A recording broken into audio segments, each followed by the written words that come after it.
Bismillah ar-Rahman ar-Rahim. In the name of Almighty Allah, the entirely merciful and the specially merciful.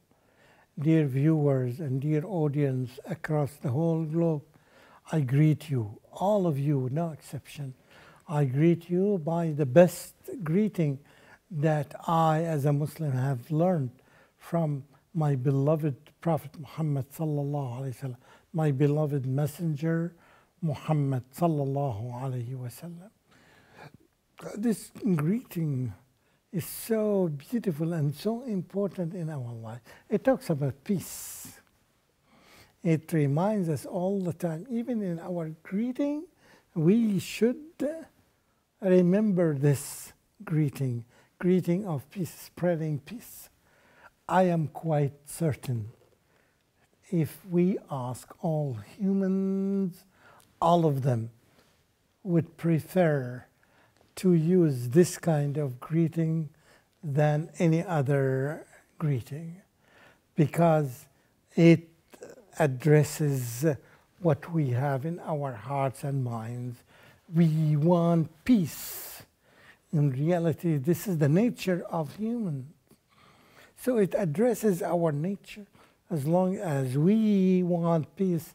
So this is the greeting that reminds us of using it with people that you know and that you don't know. Even if someone that you don't know, you better initiate the greeting and say, Assalamu alaikum. You wish him or her peace in his or her life. That's what everybody wants. And people love to hear that. And not only that, we are asked to share this kind of valuable greeting with everyone, but also we are asked to try and do our best to implement it in our life. Therefore, we seek the support and we ask Allah subhanahu wa ta'ala to give us the ability to implement peace in this world. It is a duty and obligation on every human being to achieve and to implement this greeting in our life. Welcome to this program. Welcome to take as many treasures as you can. And all the treasures that we have here are very valuable, perhaps the most valuable treasures in the world, yet they are free. The reason they are free, so that every human being can take as much as he or she can. So valuable, and you should benefit from them, and you should share them with others, as we have done in other and previous episodes, that we did our best to share the knowledge that we have with everybody. And this is our job. But the knowledge we are talking about, it is the most authentic knowledge. It's not the knowledge that we find in other sources. When you go to any source and you get some knowledge from it, after some time you find that this knowledge is not authentic. And you try to delete it from your brain. What we care for is the quality of this knowledge.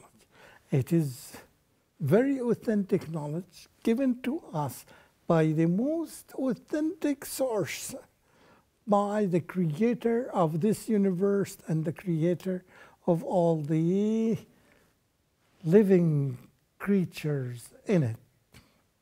So it is very valuable for us. We care for knowledge, but we care more about authentic knowledge and about the importance of knowledge, the knowledge that are essential in our life, the knowledge that we cannot live without. How can I live in a world without knowing my creator?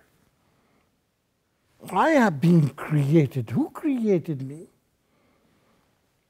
It's more important than my parents, because he is the one who originated and created me.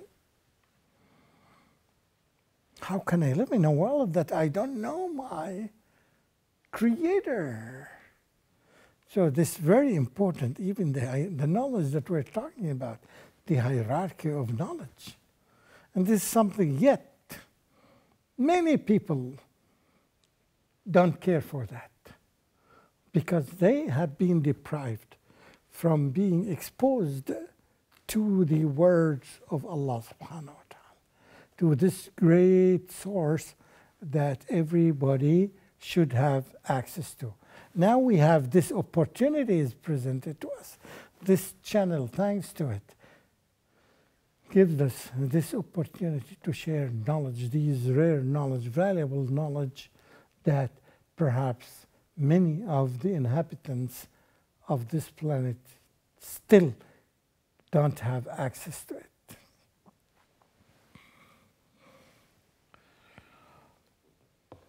Again, the ayah that I'm talking about says that the people. So in this chapter only, at least we covered 10 ayat. This is ayah number 10.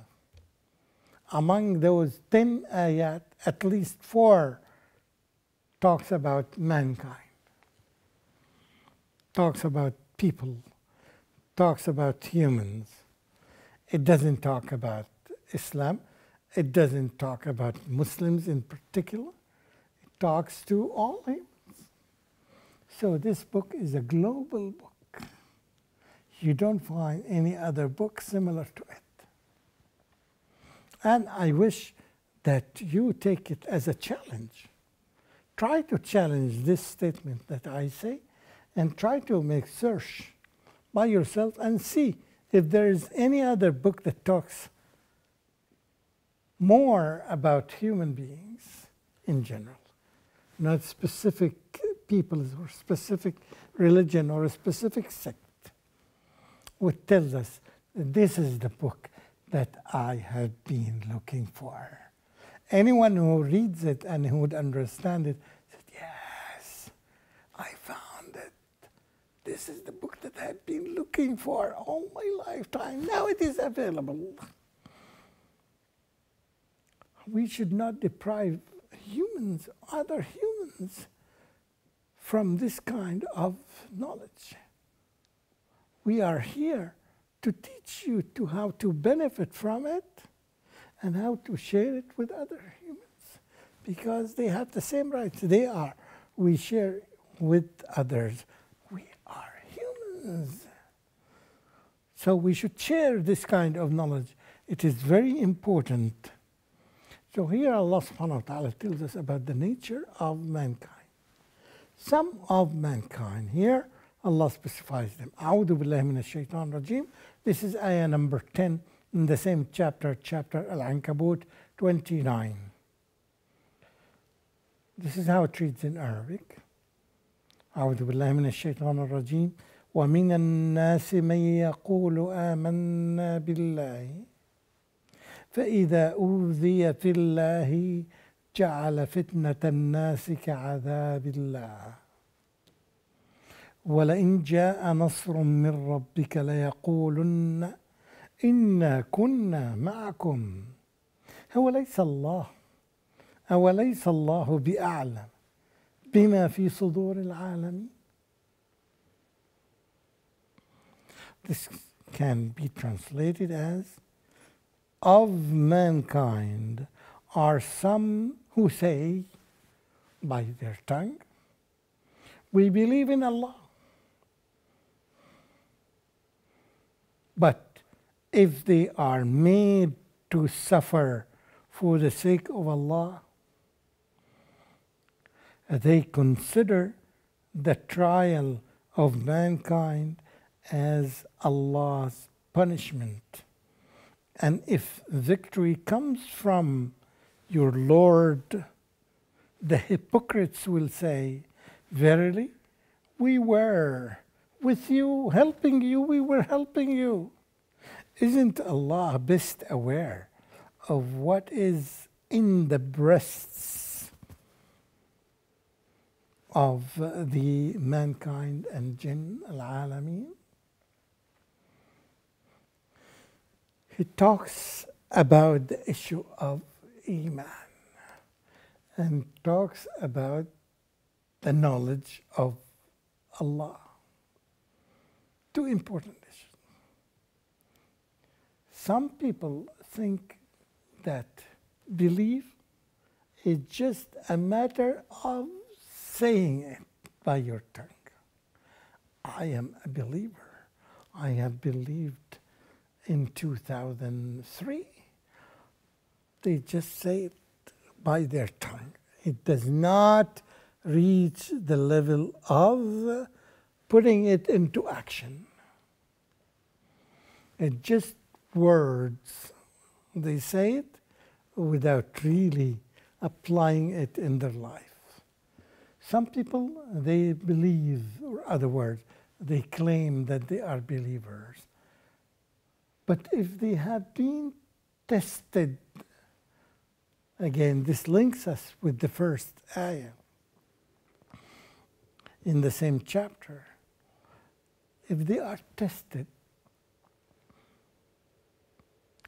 to suffer for the sake of Allah, even getting up early in the morning just for praying, or by any kind of test that Allah subhanahu wa ta'ala chooses and selects,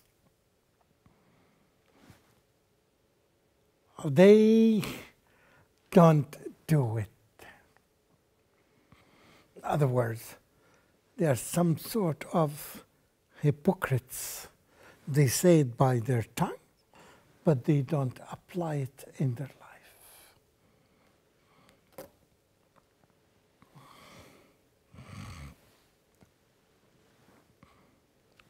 And here, some of them are perhaps acting the things that they say just because they are afraid of the people around them. They are afraid that the people may know that they are hypocrites. But they are not afraid of Almighty Allah. In other words, their Iman is very shaky, or their Iman is just does not go beyond their tongues. They say it by their tongues, but in reality they don't act it or they don't implement it. And they forget what Allah subhanahu wa ta'ala says here. أَوَلَيْسَ اللَّهُ بِأَعْلَمَ بِمَا فِي صُدُورِ الْعَالَمِينَ. They forget that isn't Allah knows everything? Isn't Allah aware of what is in your chest? What is in your breasts? What is in your heart? What you conceal here? Didn't we see this in other verses? That's why it's very essential in our religion to know about Allah as much as you can from authentic sources like the Holy Quran. And who is better? Who knows Allah more than Allah Himself? So when Allah tells us something about, He knows what goes on in our minds and what goes on in our chests. He knows. So you'd better not to be in that situation. You'd better make your actions go hand in hand with your says.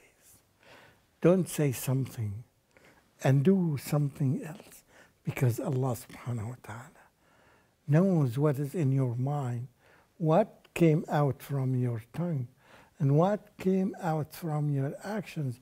And He knows, because those people, when they are tested, they are shaky.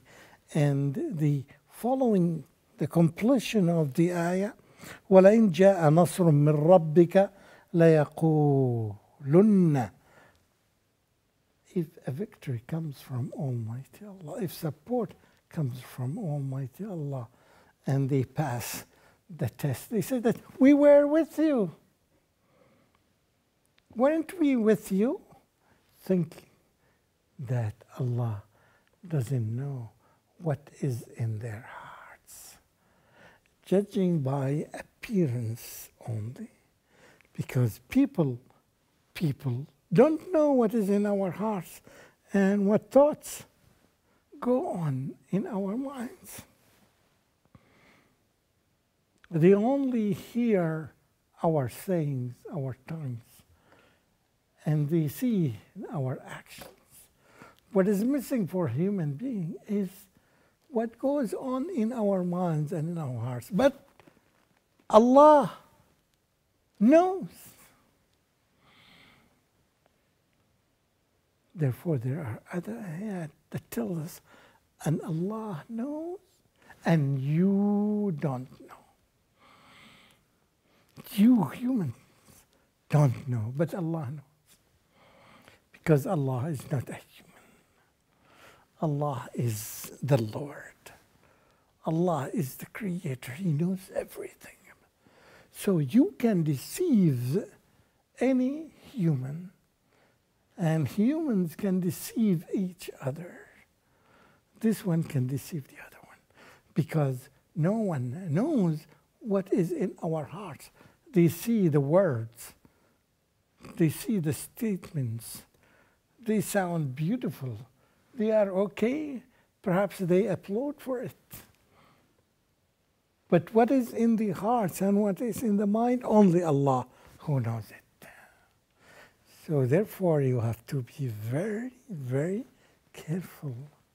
You can deceive me and you can deceive millions of humans, but never ever think that you can deceive Allah, because Allah knows the secret that's in between two people. Not only that, Allah knows what is in your mind, something that did not come out of you, that nobody knew, what goes in your heart.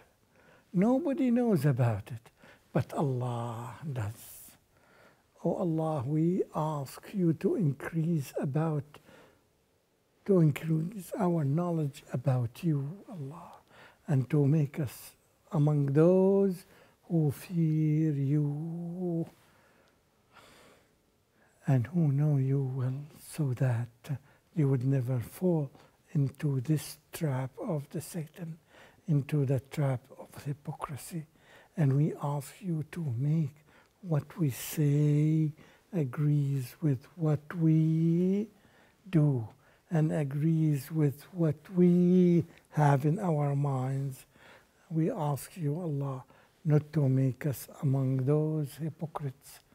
وآخر دعوانا أن الحمد لله رب العالمين وصل اللهم على نبينا محمد وعلى آله وصحبه أجمعين والسلام عليكم ورحمة الله وبركاته.